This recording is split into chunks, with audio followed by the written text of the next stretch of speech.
A fierce media storm has erupted around Meghan Markle after she publicly accused a major British tabloid of crossing ethical lines during her father's medical crisis. The situation is deeply emotional, highly politicized, and unfolding under the harsh glare of global attention. According to her representatives, the newspaper maintained a constant presence at her estranged father's hospital bedside in the Philippines, allegedly making private communication nearly impossible. The claim ignited immediate controversy. Supporters saw it as a daughter struggling to reach a vulnerable parent. Critics viewed it as another chapter in a long-running public feud between the Duchess and the British press. The timing intensified the drama. Her father, Thomas Markle, 81, had undergone emergency surgery, resulting in the amputation of his lower leg due to severe complications from a blood clot. He was recovering in Cebu, where he has been living with his son. As news of his condition spread, headlines on both sides of the Atlantic shifted from concern about his health to the explosive accusations aimed at the press. Her spokesperson issued a strongly worded statement, alleging that a reporter's continuous presence interfered with efforts to communicate privately. The message framed the situation as a violation of boundaries at a moment of family crisis. It also suggested that alternative channels had been used to deliver correspondence safely. This confrontation did not occur in a vacuum. The Duchess has a long and contentious history with the same publication, including a previous lawsuit over the publication of a private letter she wrote to her father years earlier. That legal battle ended in her favor, but it also exposed complicated details about behind-the-scenes communications, leaving lingering tensions between both sides. Adding another layer of intrigue, Prince Harry is preparing for a major court case against the newspaper's parent company over alleged unlawful information gathering. Observers quickly noted that the current conflict could shape public perception ahead of that trial. Some analysts suggested the accusation might reinforce claims of aggressive journalistic behavior. Others argued it could backfire if disputed facts emerged. The newspaper responded swiftly and forcefully. Its parent company issued a statement asserting that Thomas Markle himself had invited the journalist to visit him in hospital. They claimed she was not there as a reporter conducting surveillance, but as a longtime acquaintance offering support. According to their account, she had known him for years and traveled across the world at his request. This counter-narrative reframed the situation entirely. Instead of an intrusive press presence, the publication portrayed the journalist as a trusted companion. They also denied broadcasting private interactions or obstructing communication, calling those allegations false. Perhaps most striking was the claim that they had actually helped facilitate contact. The statement said that once Thomas consented, his contact details and hospital information were shared with intermediaries connected to his daughter. They further asserted assistance would continue if needed. The conflict then shifted to the question of whether meaningful outreach had occurred at all. Reports surfaced that the Duchess had sent an email shortly after learning of her father's condition. However, critics pointed out that the message was allegedly sent to an outdated address he had not used for years. Hospital staff reportedly confirmed they had received no calls or inquiries from her team at that time. Her father himself said he had not received any direct message and was confused by reports suggesting contact had been made. These details created damaging optics. A daughter with global resources appeared unable to reach her own parent during a life-threatening crisis. Commentators questioned why simpler methods, such as a phone call, had not been used. Supporters countered that trust was the core issue. They argued that previous leaks of private communications justified caution. If conversations risked becoming public, indirect channels might have seemed safer. The story took an even more troubling turn when it emerged that Thomas had informed the journalist about his impending surgery before notifying most family members. That revelation illustrated the depth of estrangement within the Markle family. After years of limited contact with his youngest daughter, he had apparently built stronger ties with media figures than with his own children. His son later confirmed that updates about his condition were being shared through the journalist and himself. To some observers, this arrangement demonstrated how deeply the family relationship had fractured.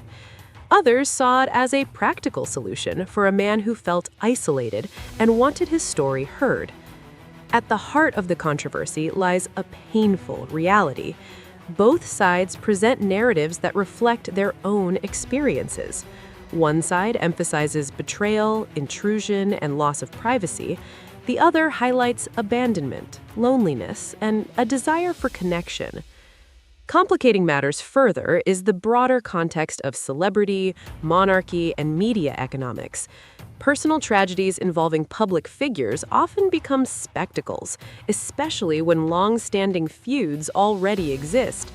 Every development feeds into pre-existing storylines, reinforcing perceptions rather than resolving them. Ultimately, the truth may be less dramatic than the headlines suggest. A family already divided by years of conflict found itself navigating a medical emergency under global scrutiny. Miscommunication, distrust, and logistical obstacles combined to produce a crisis that now transcends the individuals involved.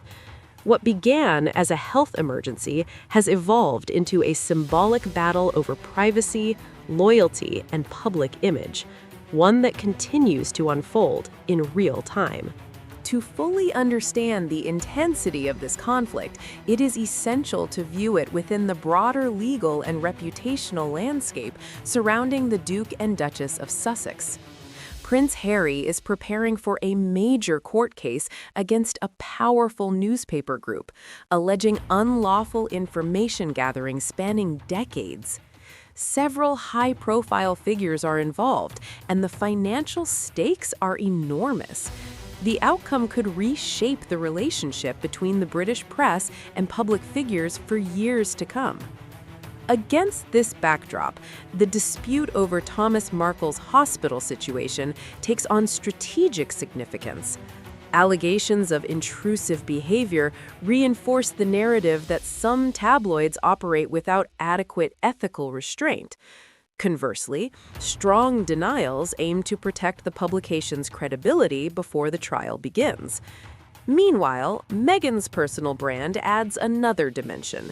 In recent years, she has positioned herself as an advocate for compassion, family connection, and emotional well-being.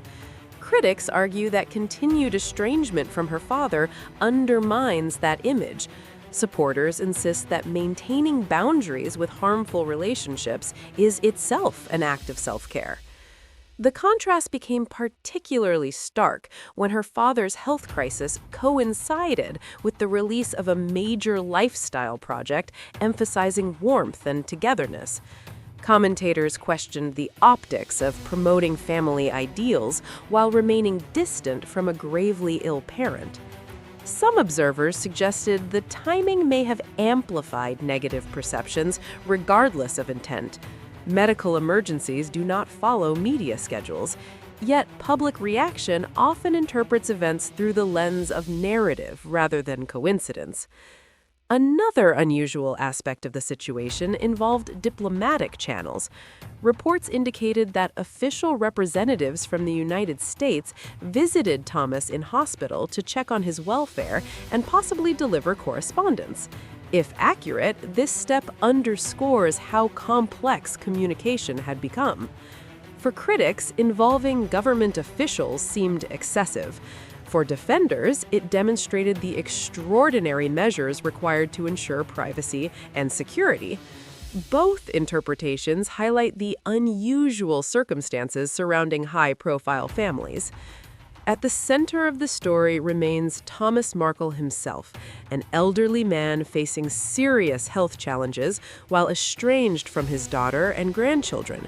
His public statements have consistently expressed a desire for reconciliation, saying he hopes to see them before it is too late.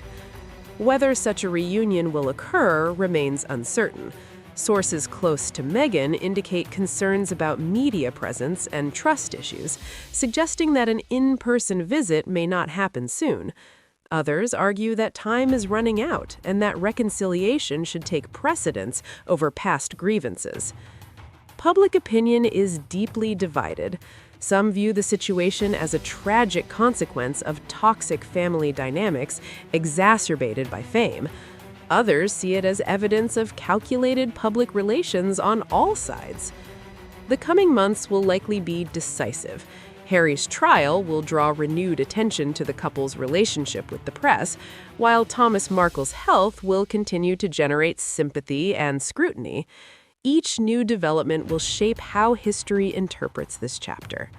What is clear is that the conflict extends far beyond a single incident. It reflects years of mistrust, legal battles, emotional wounds, and competing narratives about truth and responsibility. In the end, the story is not just about media ethics or royal drama. It is about a fractured family navigating crisis under extraordinary circumstances. Behind the headlines, legal arguments, and public statements lies a profoundly human question.